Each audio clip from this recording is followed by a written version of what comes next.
It hasn't rained since the middle of June. All the drones were kicked out of all these hives about 4 weeks ago, and that's because there's nothing to eat. I've been feeding them pollen substitute for a month in a 5-gallon bucket turned sideways in case we got rain, even though we don't get it. We were forecast 100% chance of rain 3 days ago and didn't get it. A couple weeks before that, 100% chance and didn't get it. And we were supposed to get rain today, and it's still in the 90s, dry and hot. There's absolutely nothing to eat in these beehives. They feel light as a feather, even though I've spent hundreds of dollars on sugar and pollen substitute. A 40-pound bag of Ultra Bee pollen substitute cost $100, and I bought 3 of them this year. The bees are doing okay, though. I treated them for mites last night with oxalic acid.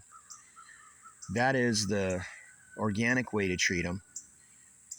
You use a bleach, an acid that is used for bleaching wood, and it's called wood bleach, and you heat it up, and it only takes a very small amount. I use 1 gram per brood chamber, and I've changed my brood chambers over with a jigsaw from deep, big brood chambers and frames to medium. I did it while the bees were still in them, and I rubber banded the extra pieces of comb into new hives. It wasn't very easy. I got a lot of stings because I had to do it early in the year. And when you open your beehives and the temperature is below 50 degrees, every bee in the colony sticks its stinger up and buzzes instead of doing their jobs because they really don't have anything to do but keep the hive warm. It's very bad to open your colonies when it's below 50, but I needed to get the job done. I've got another apiary that's just like this one. Each of them have a little more than maybe 25 hives, and they look alike, and they're both doing about the same. But the other bee yard has a little bit more honey in it. They got 1 rain, I guess, that I didn't get over here. They're 15 miles away. The bees I have are Caucasian, Carniolan, Russian, and the wild bees that are out all mixed up. And they're all Apis mellifera, of course. We don't have anything else in the United States. The reason that I changed them all over to medium frames and brood boxes instead of the deeps, which I used to do all deeps. I want everything the same size so I can interchange and trade combs. If one colony is out of honey or needs more brood, I can take it from a more productive colony, and that prevents that more productive colony from getting too large and deciding to swarm off, which they'll do if they get too large. And it's pretty bad when you see a big colony just disappear. And then when it does that, the hive is vulnerable to small hive beetles from Africa that have been imported here that really prefer the warm weather. And they really enjoy it when it's really hot and my hives are out in the sunshine. My bees, being a temperate, cool climate insect, they hang outside the hive to try to keep the interior of the hive cooler. And while they're doing that, the hive beetles run inside the hive and lay eggs because they love heat, and the interior of the hive is unguarded. And while they're eating the bees' eggs and laying their own eggs, the hive is a free-for-all for them. But the hives that I have in the shade, they don't go out and beard. They seem to take the heat better. And the hive beetles aren't as bad for me. I haven't had any problems with hive beetles at all for many years. You know if you don't have any problems with hive beetles because you'll start getting wax moth in your hives that die out instead of hive beetles.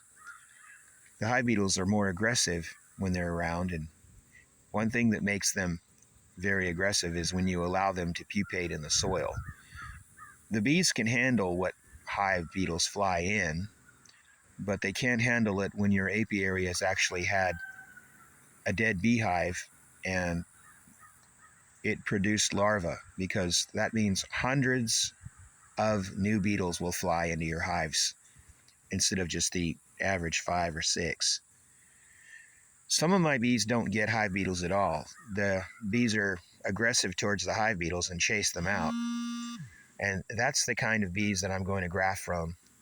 I graft from those because they are, what's important to me is hives that have colonies in them that recognize that the beetle is a threat and chase it out. I've seen several hives here and I've marked them. Those are the ones I like. There are also some bee colonies that don't have high mite counts. They don't get a lot of mites. Speaking of mite counts, I never kill my bees to check for mites like a lot of people are now encouraged to do. It does no good. You don't need to do that. You can tell by looking at a brood comb if it has high mites. And you can also tell by when you treat how many mites fall off of the bees onto your screen bottom boards. I keep screen bottom boards. I've been using screen bottom boards for 18 years. They were first invented about 1850 to produce more honey. The bees need to fan the nectar off the honey. And so somebody invented the idea that if you put a screen on the bottom of the board, they could fan out the water vapor from the nectar of flowers better. And it did work, but it was just too much trouble for them to take the bees off of the screen bottom boards and put them on solid bottom boards. And they decided to abandon that project. I read that in an old bee book. But now we've gotten back into the screen bottom boards and we keep them on all winter. We just put a little mite insert tray, a little plastic corrugated sheet in there, and it keeps the bees warm during the winter, or at least keeps the wind out. And my bees survive very well. Cold does not bother my bees, and moisture doesn't bother my bees. I feed my bees sugar bricks in the wintertime. I make a block of sugar. You can put it in a Rubbermaid container that you normally throw away from something or whatever, just anything. Tofu containers, just shove the sugar in there. After you mix it in just a little drops of water in there, just enough to get it to start solidifying. Sugar will naturally solidify on its own, but these hard sugar bricks, you let them sit in that mold, whatever mold you want, make from. Let it sit there. It can be any shape you want as long as it's not too tall. Put a shim on top of your beehive and put them in there. But you let them sit for about 3 or 4 days, sometimes a whole week, and maybe longer. Just sit as long as you can before you put them in the hive, because they get crumbly and they won't solidify for quite a while. And the longer you wait, the harder they get. It even happens to sugar when it sits in the cabinet for a long time. It'll get hard. It absorbs the moisture, especially if you live in a humid area. But you want to put these hard sugar bricks in your hive. They absorb the moisture, and when they get wet from condensation each day in winter, when it gets warm and then hot, the bees can lick the sugar off, and they prefer that to their own honey, and therefore they leave those combs of honey in the hive beside them to help keep the cluster warm and insulated, and go to the top and cluster underneath the sugar brick. And every once in a while you want to open the lid, look and see if your sugar brick's gone. But even my largest hives don't ever eat a sugar brick in faster than a week, so you can wait a week or more. But you don't want the sugar bricks to run out once you start giving them to them, and when it's really cold, because they depend on that. The whole colony moves underneath it. And you'll see all these bees coming in. They're eating artificial pollen. That's what that yellow is. It's artificial pollen made by ultra bee. There's nothing else. If I wasn't feeding them the ultra bee pollen right now, they would literally be going out and gathering dust and maybe even poison. And they'd be bothering people who are feeding their cattle in troughs, cottonseed meal and stuff like that. And people will spray your bees if they get on their hummingbird feeders and stuff like that. So you need to keep your bees fed so they leave other people alone. Now, I live miles from other people, but they still go to their hummingbird feeders.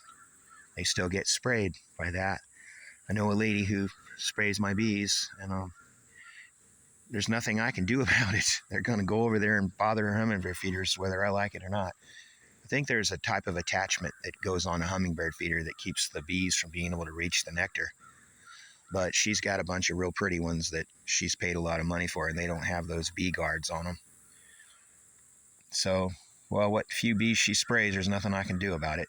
But the only thing that's ever bothered my bees is the guy across the street who leased or bought the land over there and decided he was going to start spraying it. And it's just a mixed grass field, and he sprays it for any kind of broadleaf.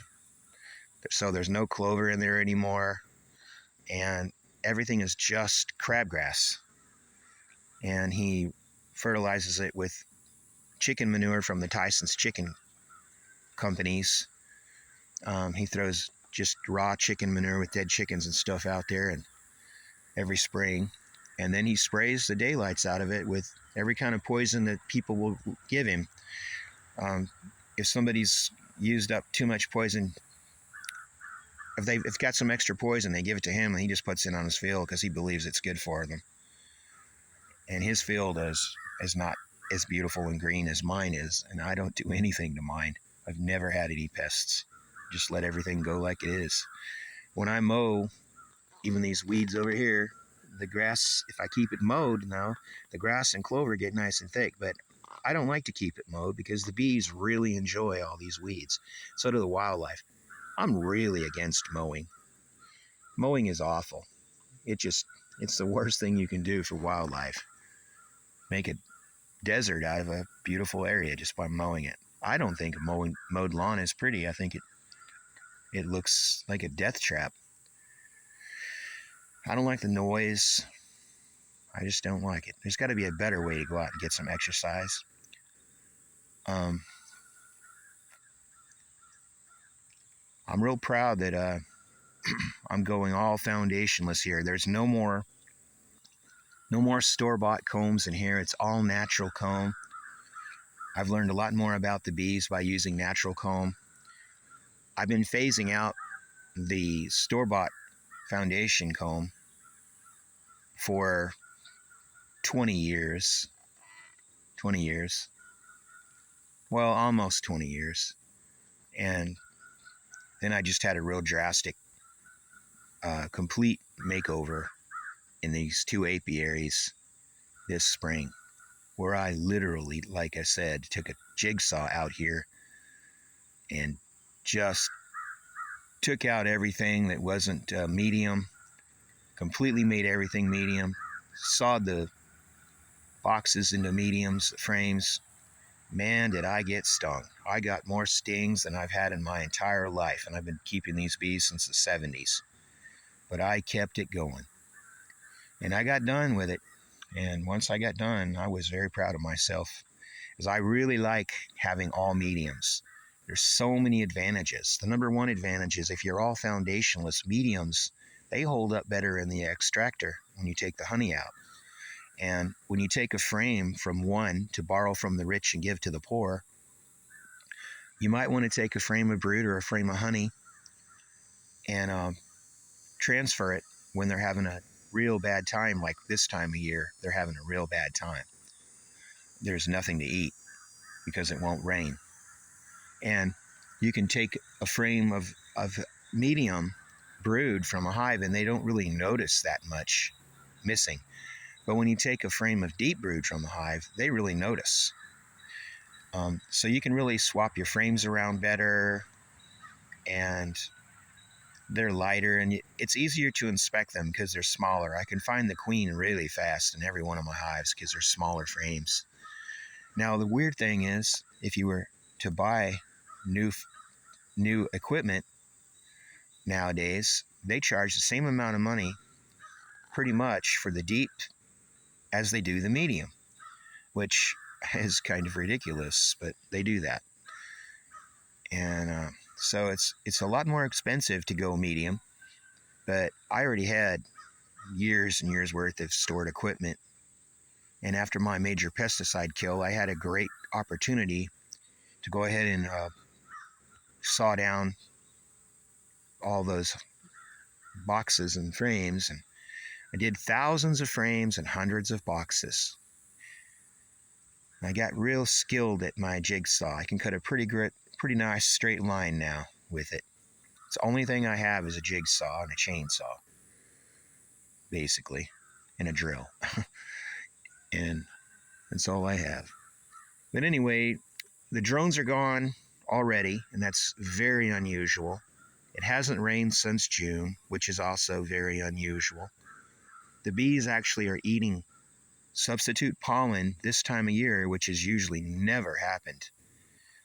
They won't take substitute pollen. If there's anything else available, they won't take it. They'll ignore it. The very day in the spring that you start seeing the henbit and the chickweed and the red buds blooming, the bees just abandon the buckets of pollen. So there's a real problem now when they're literally just swarming into those buckets and roaring and taking that pollen back to the hive. There's just nothing here. But I know that if it does rain, within a couple of days, I won't have to do any more feeding because the plants all around here are all primed for production. They are ready to bloom. They've got their buds all out and everything, and we just need a little bit of rain and maybe soak the ground in, and it'll be good. I treated for mites last night with the oxalic acid vapor. The way I do it, I don't even wear any equipment myself. I've never had a problem with it. I've been doing this for about 12 years. I just stand right there, stick the vaporizer in, and I just hold my breath and stand downwind. I still have nothing wrong with me. I still breathe fine, run fine. I'm 59 years old. I still see okay, and it hasn't burned my skin. I touch it with my bare hands. I don't have any problems, but everybody is different, and a lot of people, most people are not like me. I don't even get poison ivy, poison oak. It doesn't bother me. And I've had ticks and leeches and things like that on me, and I've never been sick. I've got mosquito bites. So maybe I'm just a superhuman, but I don't need any PPE with anything. I really rather not wear seatbelts if it wasn't for the government forcing me to. And I spent my life riding in the back of a pickup truck as a kid, and I never wore a car seat. At my age, they didn't have them. But I think there's a lot of caution in this world that really, really is unnecessary and kind of ridiculous. But as far as the oxalic acid goes, it hasn't bothered me any. But I bet you there's people out there that it's just murdered like a mite, but it doesn't do anything to me. I can stick my hands right in the oxalic acid. I don't wear gloves. And like right now, I'm out here in my shorts and bare feet, just enjoying myself in front of my bees. And yeah, I get quite a few stings, but they don't hurt me either. And people say, oh, you get an allergic reaction if you keep getting stung by bees. But I was even keeping bees in South Texas when they claimed that the so-called killer bees were there. And I was keeping 50 hives down there and helping everybody else who was getting terrified, afraid that things were going to change like they told them they were, but they didn't change.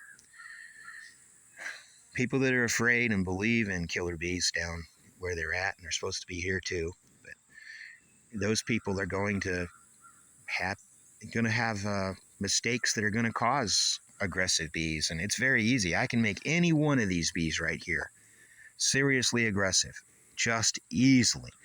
If I just put some perfume on my hands or some cologne and touch my hand near there, they'll attack me like crazy. Or if I just bump the hives a whole bunch and get them agitated without any smoke, they'll go crazy. It's all about how you treat the bees. And honestly, you can look it up.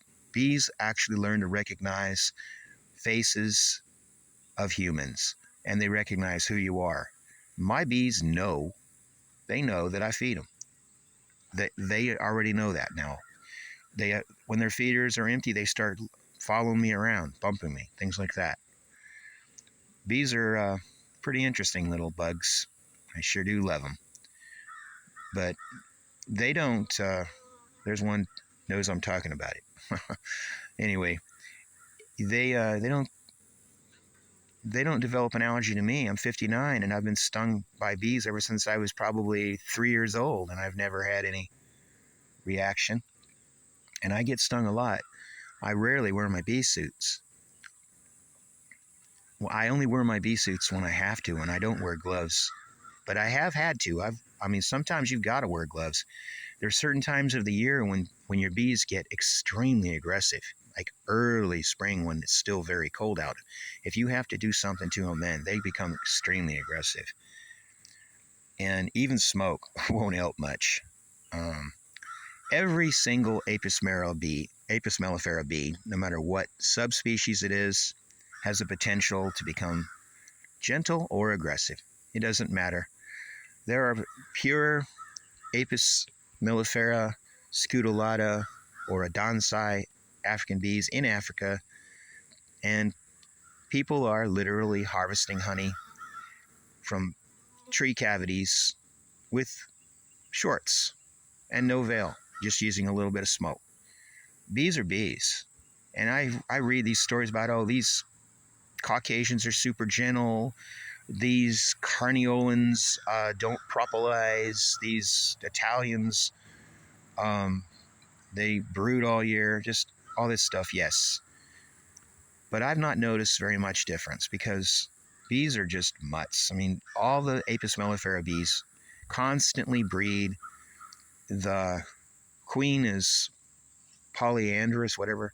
The queen is, she goes out and mates with sometimes 30, 40 to 60 drones and comes back. Who knows how many while she's flying around here. In less than an hour's time, she is, heck, it's like 10 minutes. She's back. And who knows how many different males have given her the DNA. There's no real purity. Even if you were to isolate and hand selectively inseminate, you're not getting anything pure because, they're all breeding out.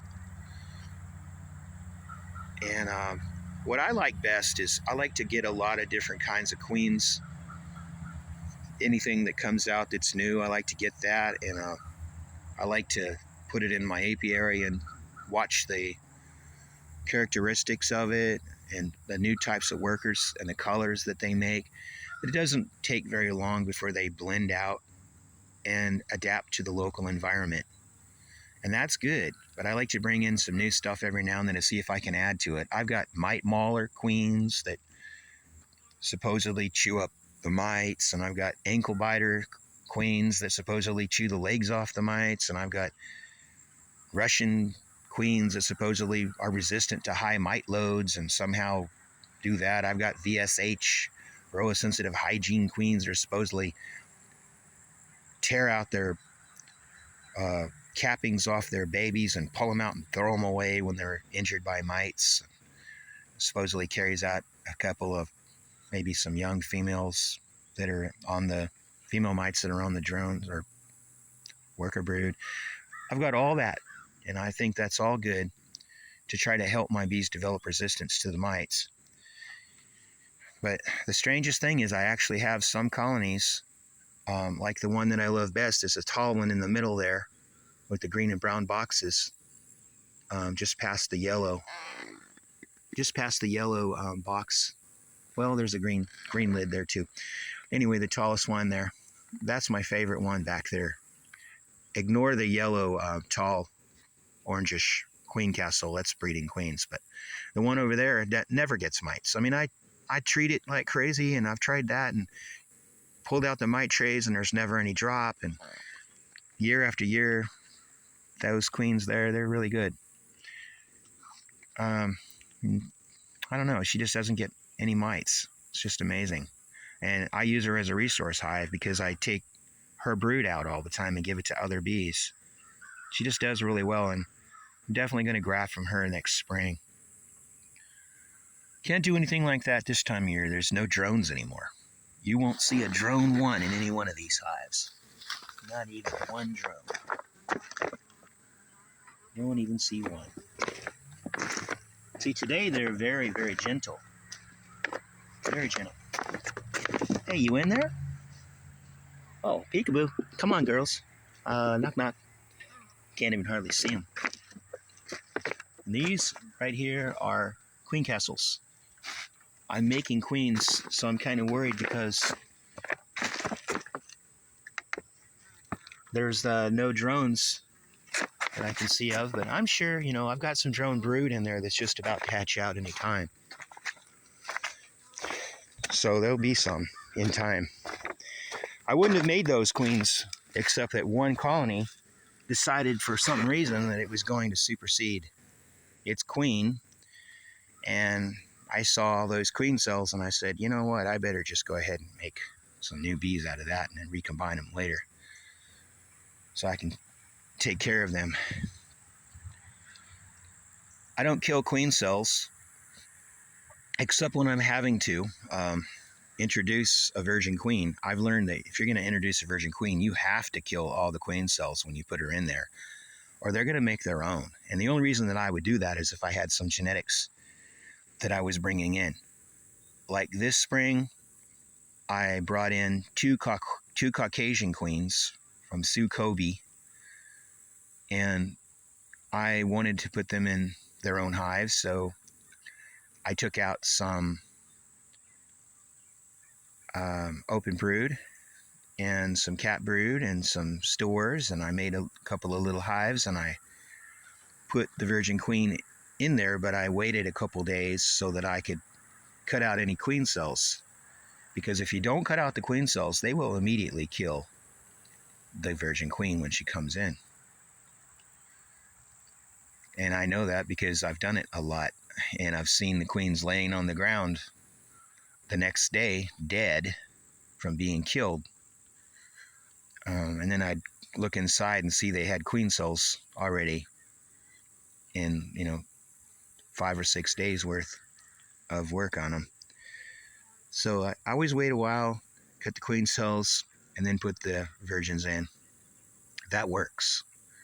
If you don't do that, and you do put the virgins in when they still have the opportunity and some fresh eggs to make queen cells with, they're goners.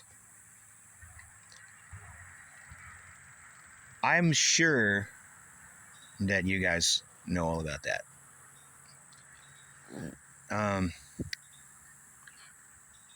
My favorite bee so far is just the Carniolan bee. So far, that's my favorite bee. I get a lot of honey production from them, and they're gentle to me, but I've never had a bee that wasn't gentle. When I lived in South Central Texas, they claimed they were killer bees down there, and they told us all we needed to requeen and mark queens and get queens from the north. And the way they tested them was just checking to see if the bees were smaller than the regular bee that we were keeping on foundation. Well, my bees were all smaller because I was catching a lot of wild bees that had lived out on their own foundation. And I figured out that there wasn't any difference in those bees. There wasn't any difference. And I was told in 1970 in my classroom as a kid that by 1976, the whole world was going to change due to Africanized bee migration. And I thought, well, wonder why it hasn't happened to Europe. They're right next to Africa. Or Rome, Italy, or, they used to trade all the time with the Egyptians, thousands of years, but they never got killer bees. I mean, they traded skips back and forth. They needed wax for light back then. There wasn't any electricity. Candle wax was important, and it came from bees. And Africa was tropical, and it was close by, and it was a great place to get candle wax, even in the winter. But nope, that never happened in Africa. They never had a problem in Greece or anywhere like that, or Rome or Spain with the Africanized bee. Only here. And I realized it was a bunch of hype when a scientist told me that in the 90s. Anyway, if you look at those videos that show Africanized bees attacking, they're usually coming from a person who's making money exterminating bees or taking and removing them from houses and getting paid big for it. And they're edited and exaggerated, and they'll do things to make the bees get stirred up. That's a fact. Yeah. People in Brazil are keeping honeybees and their Apis mellifera, and they're doing just fine with them. Nothing's ever taken over. I have a friend down there that has about 400 hives, and their kids even help. Their little, less than 10-year-old kids help them in the apiary. And they're just gentle bees like mine, like yours. But you'll have a lot of people. There's a lot of ego involved here. They don't care that it makes the honeybees endangered to say such things, and that it makes crazy laws get formed and makes people terrorize the bees. They want to look big, so they'll tell you, I got killer bees, you're wrong, I know about African bees. They'll just tell you that all day long, how you got to see my bees. Well, you're not managing your bees properly. You need to manage your bees properly. They might be getting robbed out. There's something wrong with what you're doing, or your bees will be gentle. And no, you don't smash your queens every time they get aggressive. I don't do that. I've never deliberately smashed a queen. And my bees aren't aggressive. And I've lived in South Texas, and I've lived in Florida, and I've lived in California. And I've never had any troubles when I was a kid. And in Texas, I was there in the 90s. And they were no problem for me. But I had a lot of people telling me I can't work my bees anymore. Well, that was all psychological. And I would go help them with their bees. And it was about the same time the varroa mites came. We had a real problem with the tracheal mites. And then we were treating for those with menthol crystals and terramycin, wintergreen patties all winter. And then all of a sudden the varroa mite comes, and we forgot all about the tracheal mite. Of course, we don't worry about that now because the varroa mite medicine definitely kills the tracheal mites. That's why another reason I treat my hives, because I've lived through the tracheal mite. And I know that they're still here, and that if I don't have varroa, I probably have some tracheals. So I go ahead and treat everybody. It's good, responsible to me to do that, but I don't use anything but organic stuff. I don't think that I need to use anything else. I've never had a problem with that. And I really barely treat. I don't treat very much. Most of the times I only treat really once a year during the wintertime, but I treat pretty good. Several weeks. I used to have to use one of those Vorax pans. Oh my goodness, do they take forever when you got a lot of bees. 50 beehives is an awful lot to spend 5 minutes a piece on. And I was there all day for a couple days. And I'd do it once a week for like 7 weeks just to make sure that I got every single beehive during its broodless period around the winter solstice. And then you got to make sure that the temperature that day is over like 38 degrees, maybe 41 degrees Fahrenheit. I can't really remember, but I knew it had to be pretty warm, and they had to be kind of moving around and flying before you could do it. Just not really flying too much, just trying to get out of the hive a little bit during the winter. You need to treat them with just about everything when the bees are not laying a lot of brood. And they say formic acid is so strong that it penetrates the cappings and still kills the mites under the cappings. Well, formic acid was discovered in ants. That's where it was first discovered, was ants. Ants make formic acid. I learned that the beehives that I have that have these styrofoam lids on top of them, or polystyrene lids. These are polystyrene lids. They wouldn't be able to take this hot sun if they weren't in that. But those polystyrene lids, sometimes sugar ants can get into them and bore holes in them, start living in them. I've had a lot of that problem. But funny thing is, I still made more honey out of those hives than I would ever have imagined. And the hives thrived. And the reason for that is those ant colonies were producing formic acid in large quantities, and they were keeping the mites killed out. And even wild birds and even chickens, they'll go to an ant mound and they'll actually take a dust bath beside the ant mound because it's so concentrated with formic acid around that ant mound. So, to be perfectly honest with you, the ants live among the bees in the trees. They live in those hollow cavities. There's carpenter ants, wood ants living with the bees, and that keeps the bees healthier, having the formic acid from those ants. And the ants also eat protein sources in the hive. They might take a hive beetle out or a hive beetle grub if they're larger wood ants.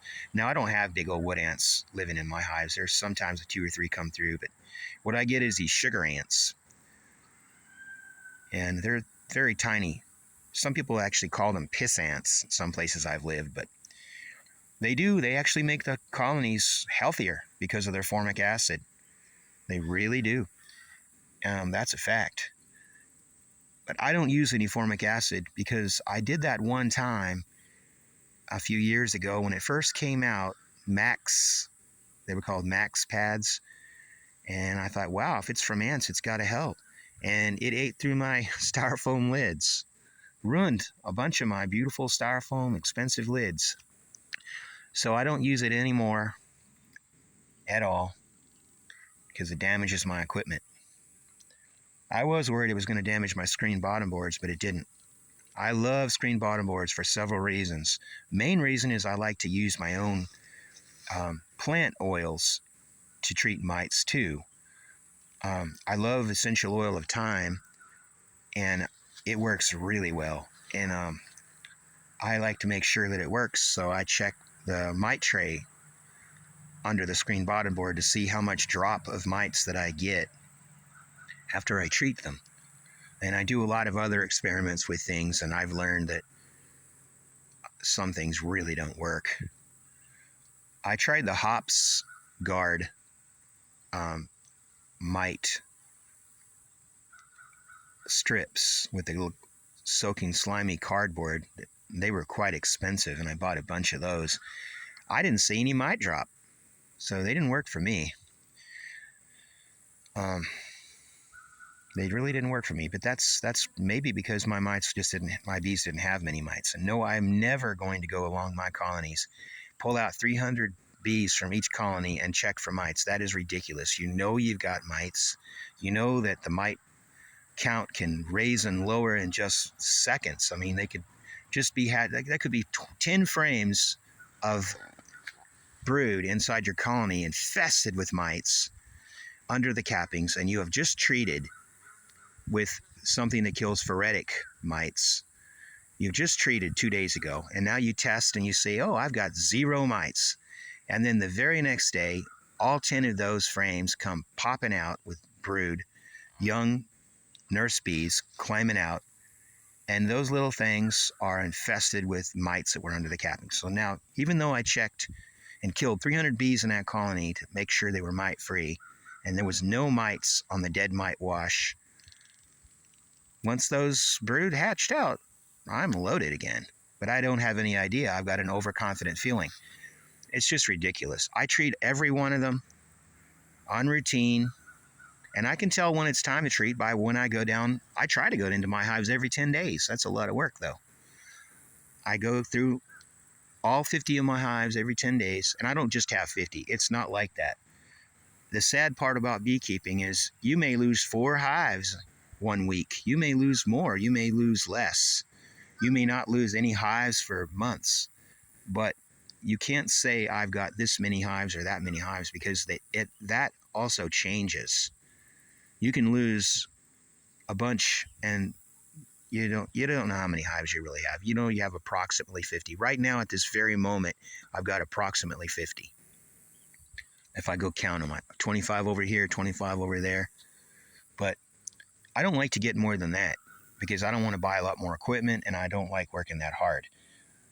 But I treat all my hives at the same time, and I check them all, and I look at my beehives. I open them up every 10 days and I look at my brood. And you can tell by looking at the brood when it is actually time to treat.